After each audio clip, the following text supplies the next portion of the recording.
Welcome back to this introductory course on Coordinated Needs Assessment. In 2012, the Needs Assessment Task Force endorsed an assessment framework for sudden onset disasters.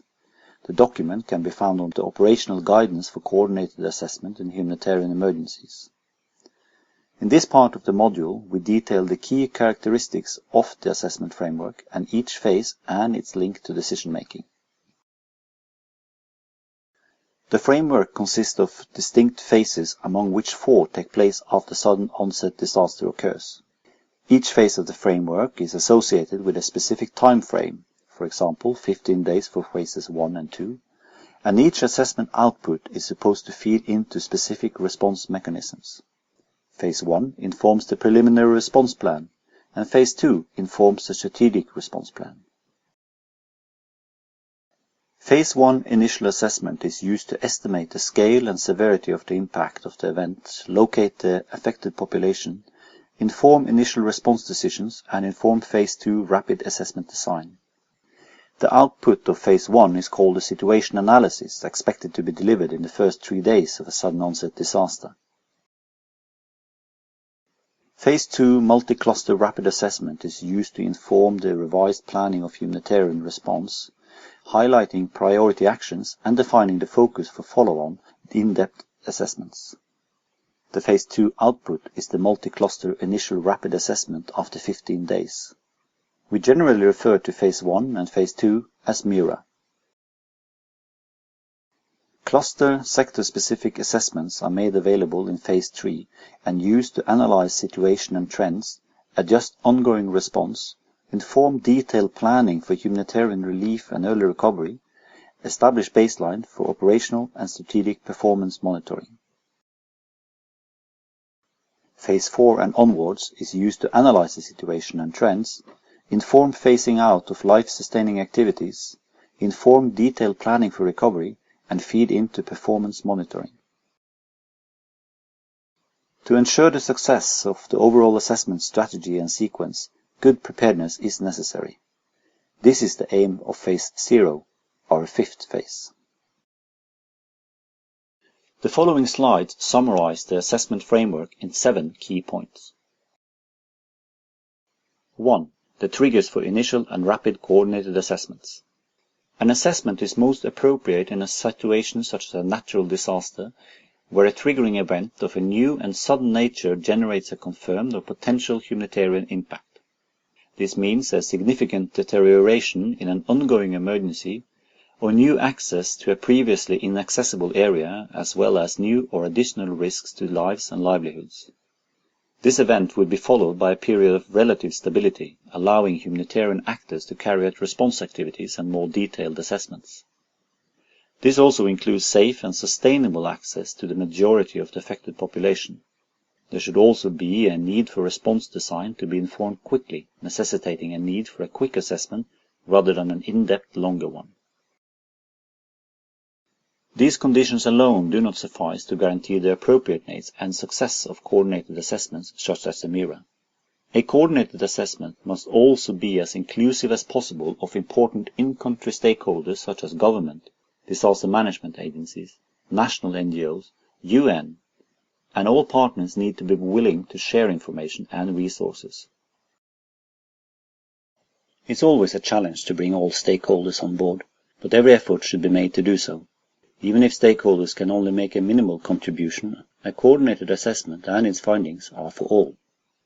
The role of the government can also be challenging. Governments can be preoccupied with initial response and other activities and sometimes have a reason to downplay or overplay the impact of a disaster. Nevertheless, all efforts should be made to keep the government in the loop and support the leadership of their response. 2. Timeframes should be adapted to response planning. The assessment framework timeframe is determined by the main response planning documents that the assessments should inform. Phase 1 assessment and its main output, the situation analysis, will inform initial response planning documents such as the preliminary response plan. Phase 2 and Phase 3 assessments, if cluster assessments are available, will inform the revised strategic response plan, which should be produced 1 month after the crisis. 3. Phases overlap. The time frames associated with these phases are indicative. That is to say, in real life, the phases do not happen in a sequential way. The framework timeline suggests that there are sequential steps within the process. In fact, the milestones proposed represent the estimated release date of the particular phase output. They do not take into consideration the preparation stages of each phase.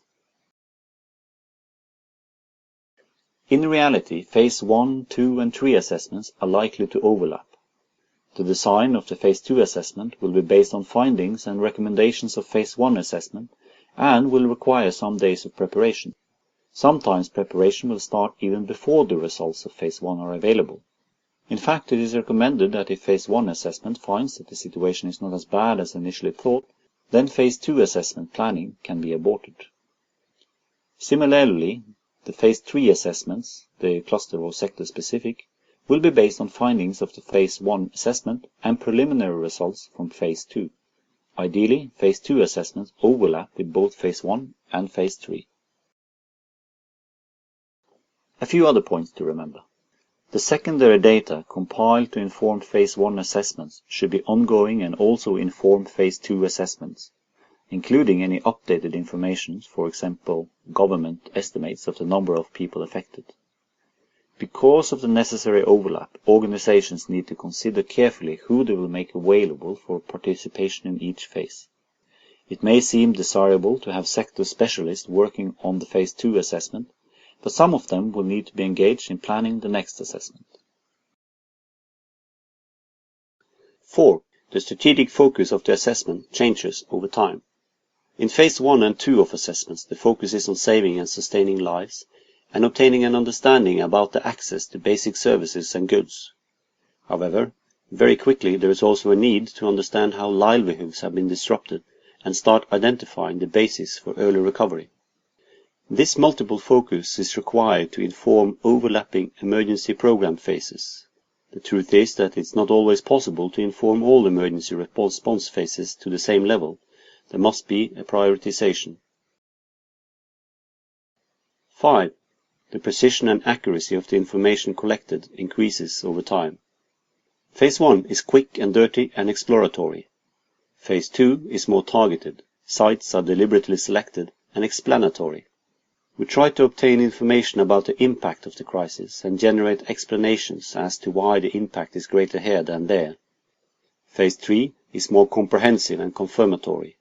We use more representative techniques to obtain more precise information and confirm the hypotheses or explanations generated in Phase 2.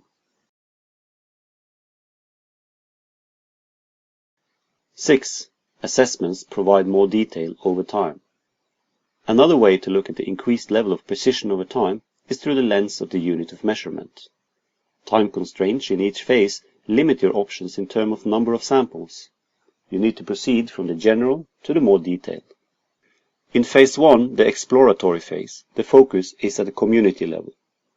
In Phase 2, the explanatory phase, the focus is at the group level, identified during Phase 1 assessment. In Phase 3, you can go more in-depth into issues identified during Phase 2 and focus on the household level. In further phases and with more time and resources, you could even go down to the individual level. The important point here is that the results of each phase provide more detail as time goes on and inform the design of the next assessment. 7. Data collection techniques are increasingly participatory. The time frame available for each phase will have an effect on the data collection methods.